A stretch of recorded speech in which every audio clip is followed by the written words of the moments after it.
Bonjour à tous, ici Adrien D. Aujourd'hui dans cette vidéo, on va voir ensemble l'arborescence de notre système Linux. Notre système Linux possède des fichiers, des dossiers, et chaque dossier a son utilité, tout n'est pas stocké n'importe comment. Dans cette vidéo, je vais expliquer un petit peu ces notions de système de fichiers, de racines, de chemin, et on va voir ensemble que chaque dossier ici a son utilité.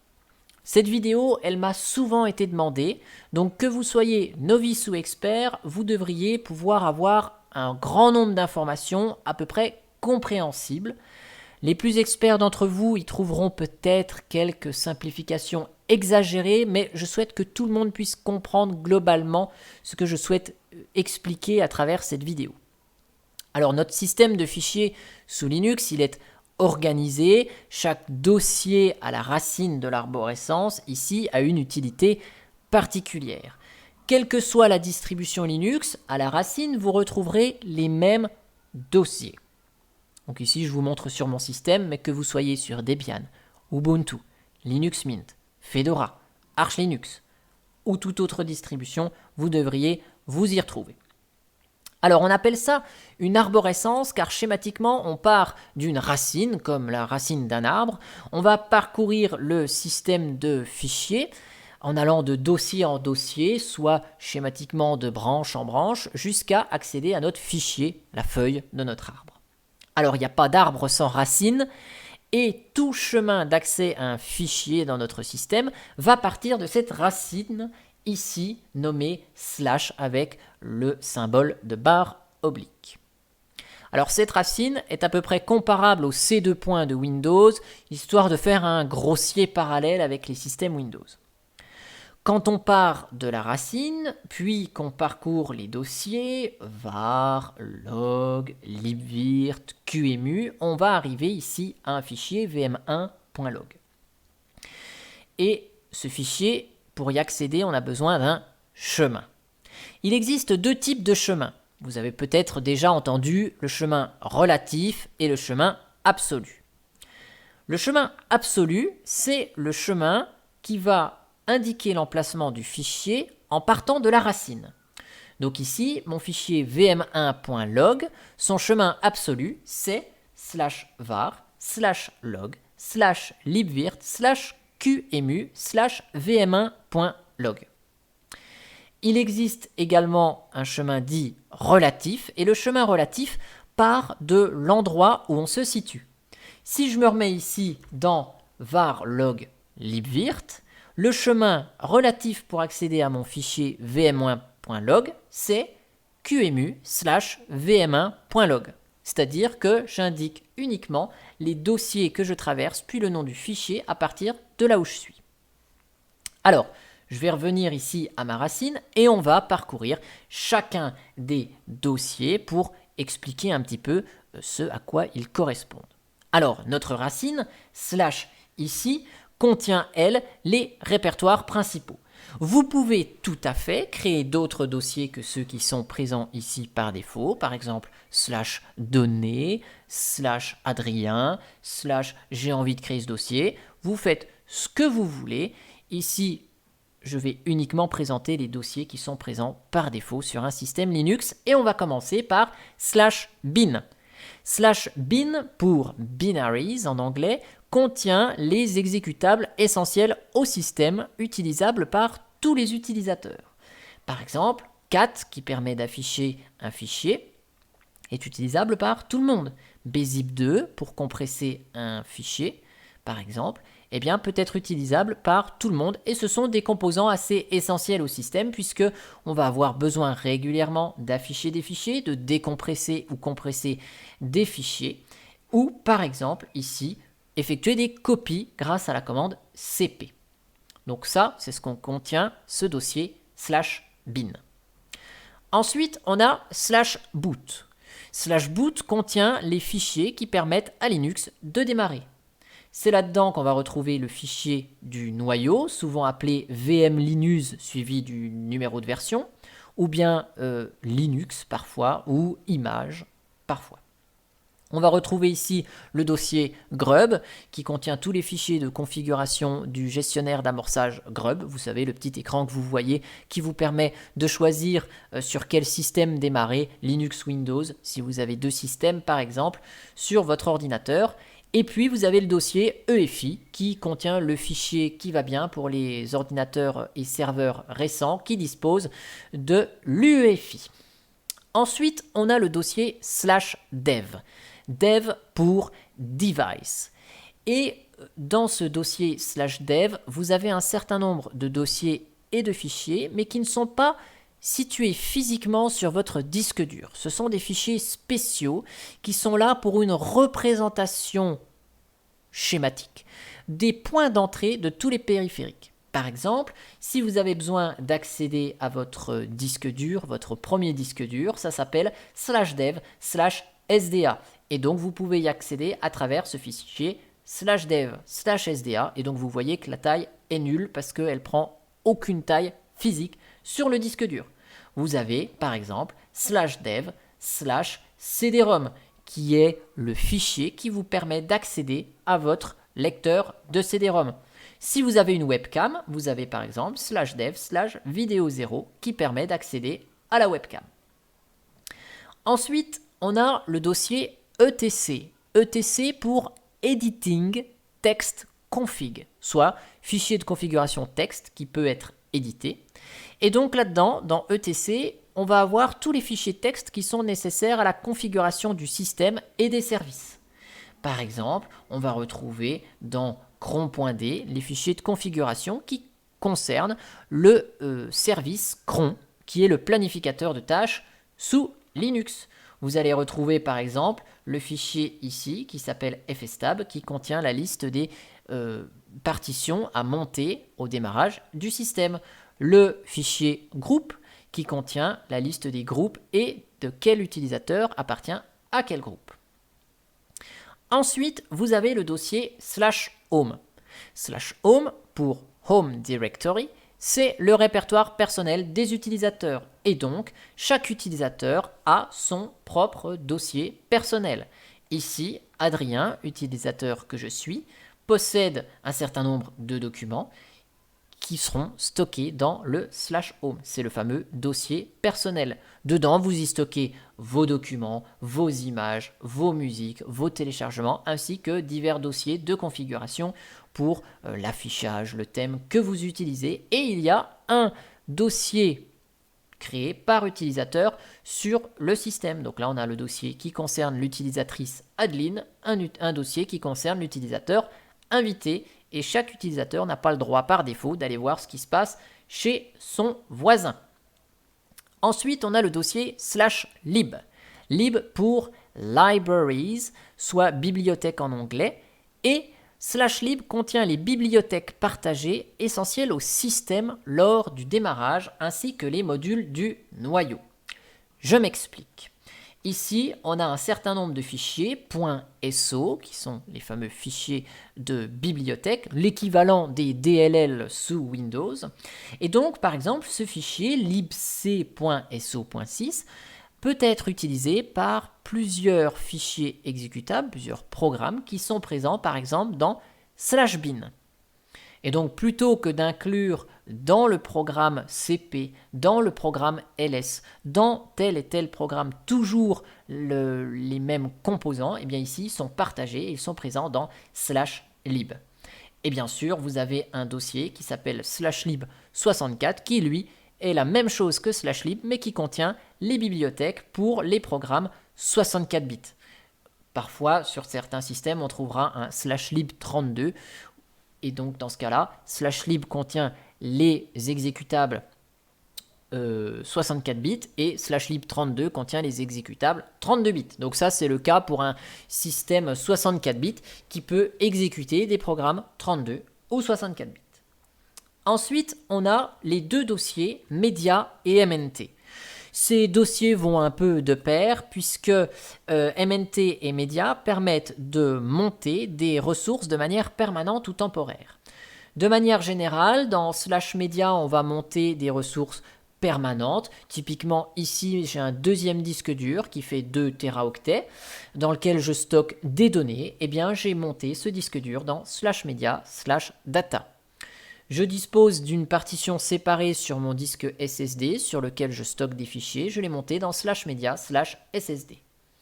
Dans /mnt, on y stockera plutôt des dossiers dans lesquels on fera des montages de partitions de manière temporaire, donc c'est-à-dire pas permanente, juste histoire de monter une partition, vérifier quelques petites choses et démonter, mais qu'on n'a pas besoin systématiquement. Ensuite, on a le dossier /opt, opt pour optional. C'est un répertoire générique pour l'installation de programmes qui sont installés souvent hors des dépôts. Typiquement, vous allez récupérer un logiciel sous forme d'un fichier .deb ou .rpm, comme par exemple Vivaldi. Il n'est pas disponible par défaut dans les dépôts de la distribution. Eh bien, les développeurs de ce logiciel, quand ils distribuent leur fichier d'installation, eh bien, dedans, ils prévoient d'installer leur logiciel dans /opt. C'est souvent le cas de logiciels propriétaires. Vous voyez ici, j'ai TeamSpeak, j'ai Spotify, j'ai Skype, j'ai RAR qui n'est pas sous licence libre, AnyDesk, Balena Etcher qui me permet de créer des clés USB. Et donc là-dedans, on retrouvera tous les fichiers nécessaires pour faire fonctionner les programmes qui sont externes à notre système. On a ensuite le dossier /proc. Donc /proc, c'est comme /dev, c'est un répertoire virtuel qui prend aucune place sur le disque et il contient des informations sur le système, sur le noyau, sur les processus. Vous voyez ici, il y a des dossiers 1, 2, 3, 4, 6, 7, 9, etc. Donc vous avez un dossier par processus lancé. Donc ici, le dossier 1784 concerne le processus 1784 lancé sur ma machine. Et donc on a des informations sur la ligne de lancement du processus, s'il y a des options lancées à cette commande. Et puis il y a plein d'autres informations. Par exemple ici, limits, on a des informations sur le fait que ce processus n'est pas limité en utilisation de processeur, en utilisation de taille de fichier, etc., etc. Donc je ne rentre pas dans les détails, ici ça se complique, mais grosso modo, c'est là-dedans qu'on pourra retrouver les informations sur les divers processus, mais aussi des fichiers divers et variés qui contiennent des informations. Par exemple, dans /proc/cmdline, eh bien, on va avoir l'information de la ligne de commande qui a été lancée au noyau Linux ici. Donc là, on sait que mon système a été démarré avec cette ligne de commande passée au noyau. On a des informations, par exemple ici, /proc/diskstats, on a des informations sur les disques. Donc ce sont des informations qui ne sont pas forcément lisibles, mais que certains outils pourront vous afficher sous forme de graphique, par exemple. Ensuite, on va passer au dossier /root. Donc celui-ci, on ne va pas pouvoir rentrer dedans, il y a une petite croix, puisque c'est le répertoire personnel du super utilisateur root. Root n'a pas son dossier utilisateur dans /home, il est directement à la racine ici, puisque la plupart du temps, /home va être mis sur une partition séparée. Et donc, en cas d'échec de montage de la partition home, pour qu'on puisse quand même accéder à notre système et que root ait quand même accès à ses dossiers personnels, à ses fichiers de configuration spécifiques, eh bien, le dossier personnel de root a été sorti de /home pour le mettre directement à la racine et souvent /root n'est pas monté sur une autre partition. On a ensuite /run ici, donc /run pour Runtime System contient les informations relatives au système qui concernent les utilisateurs et les services en cours. Donc c'est un petit peu comme /proc, sauf que là, ce n'est pas les infos sur les processus et le noyau, mais c'est sur ce qui concerne les utilisateurs et les services en cours. Et donc là-dedans, par exemple, dans Run Media, si je branche une clé USB, on aura un point de montage ici pour la clé USB qui est branchée temporairement. Le système va monter ça et ce sera donc dans Run Media. Et là-dedans, on a plein d'informations. Donc là, vous voyez par exemple libvirtd.pid, eh bien on va retrouver le numéro du programme libvirt ici. Et ensuite, on va voir toutes les informations sur ce programme dans /proc/ 6392. Ensuite, on a le dossier sbin. Donc sbin, c'est exactement la même chose que le dossier bin. Il va contenir des programmes du système qui sont essentiels, mais utilisables par l'administrateur uniquement. C'est là-dedans qu'on va retrouver, par exemple, CFDisk, des outils de partitionnement. C'est là-dedans qu'on va retrouver FSCK, les outils qui permettent de réparer les partitions. Halt, pour arrêter le système, init qui permet de changer l'état du système, iptables pour le pare-feu par exemple. Donc toutes ces commandes sont des commandes qui vont être utilisables par l'utilisateur super utilisateur, l'administrateur système. Voilà toutes les commandes LVM pour gérer les disques, pour créer les partitions. Vous voyez, tout ça c'est disponible ici dans /sbin. Ensuite, on va passer à /6. Donc 6, c'est un dossier de la même manière qui va être virtuel, comme /run, /proc, /dev. Et donc, ici, on va avoir des informations entre le système et les composants matériels. Donc, c'est un petit peu compliqué ici, mais si on va dans 6 blocs, vous voyez, vous avez un dossier par disque ici. Et en fait, ces fichiers sont utilisables pour avoir des informations ici sur les disques. Donc, dev SDA, voilà, on va pouvoir éventuellement ici avoir des infos sur la taille, sur des... Ça va être vraiment une interaction entre le système et les périphériques utilisés, les composants matériels, hein, que ce soit disque, caméra, carte son, etc. Ensuite, on a le dossier TMP, pour TMP pour temporary. Hein. Donc c'est là-dedans qu'on va retrouver les fichiers temporaires du système qui vont se placer là-dedans. Donc vous voyez, j'ai lancé l'utilitaire screen, j'ai lancé AnyDesk ce matin. Donc vous voyez, là on va avoir des fichiers temporaires qui vont se mettre ici et qui seront détruits à chaque redémarrage. Ensuite, on a les deux plus gros dossiers de notre arborescence, à savoir USR et var. Donc USR pour Unix System Resources. Donc là-dedans, en fait, ça va contenir plein d'autres sous-dossiers qui chacun auront leur utilité. On va retrouver User bin, et donc là-dedans, on va retrouver les programmes qui sont installés, donc par exemple GIMP, on va retrouver Ansible qui est installé ici, vous allez retrouver tous les programmes qui vont être installés et qui ne sont pas essentiels au système, donc GIMP, LibreOffice, voilà, on va tous les retrouver ici, Mate, voilà, des programmes exécutables de l'environnement de bureau, c'est pas essentiel, donc on les retrouve ici.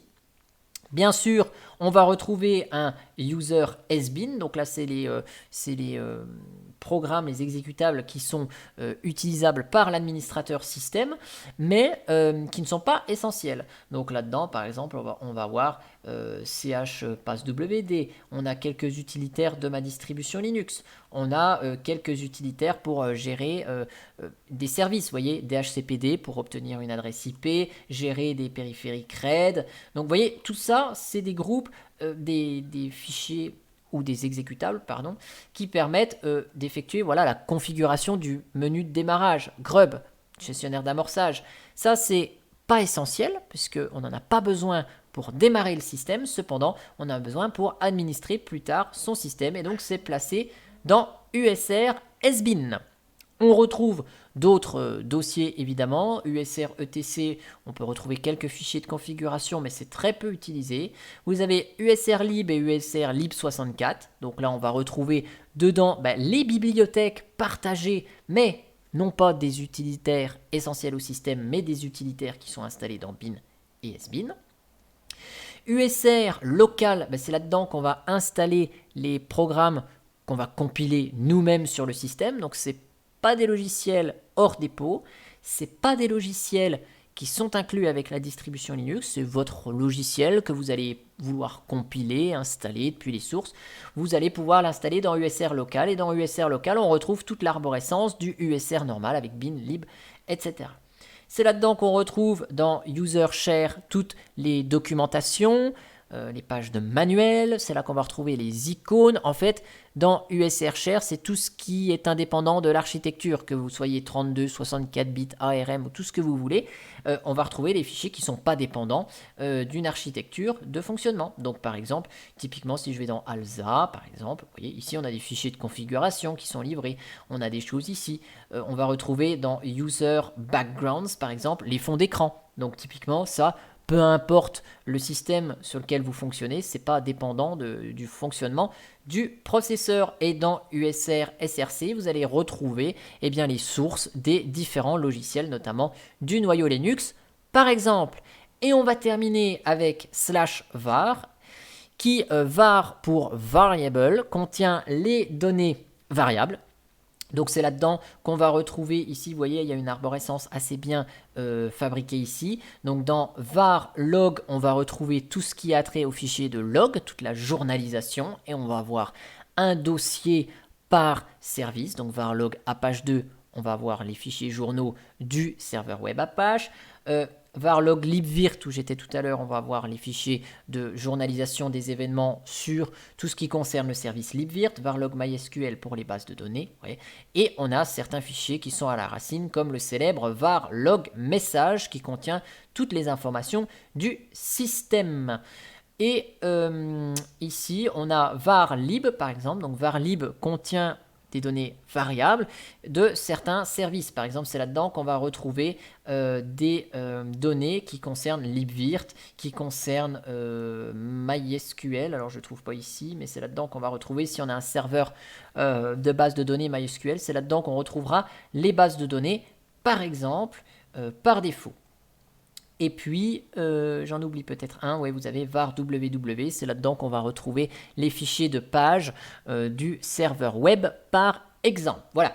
Et je me permets juste une toute petite précision à travers cette vidéo, puisque cette vidéo est terminée. Si vous êtes sur certains systèmes, vous allez vous rendre compte que bin, lib, sbin et lib64 peuvent éventuellement ne pas exister en tant que tels, que ce sont des liens symboliques qui vont pointer sur respectivement /usrbin, /usrlib, /usrlib64 et /usr-sbin, puisque précédemment, enfin il y a très longtemps, hein, ces dossiers bin, sbin, lib64 étaient séparés sur les systèmes. Bon, Red Hat a souhaité initier un mouvement, c'est de tout regrouper dans le dossier USR. Donc ce que je vous dis n'est plus forcément vrai sur certaines distributions. C'est parce que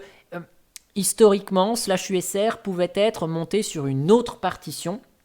Et donc, pour éviter, en cas de souci de montage de la partition USR, on avait à notre disposition tous les outils directement dans bin, lib, lib64 et sbin, qui n'étaient pas sur des partitions séparées.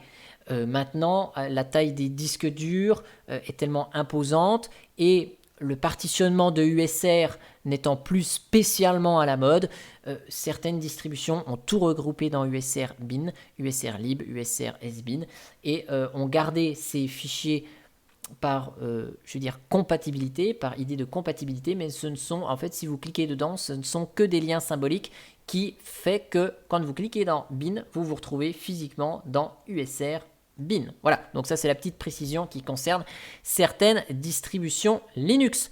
En tout cas, j'espère que cette vidéo sur l'arborescence du système Linux vous aura plu. Elle était assez longue, assez complète. J'espère que si vous étiez novice, je ne vous ai pas perdu dans trop de termes techniques.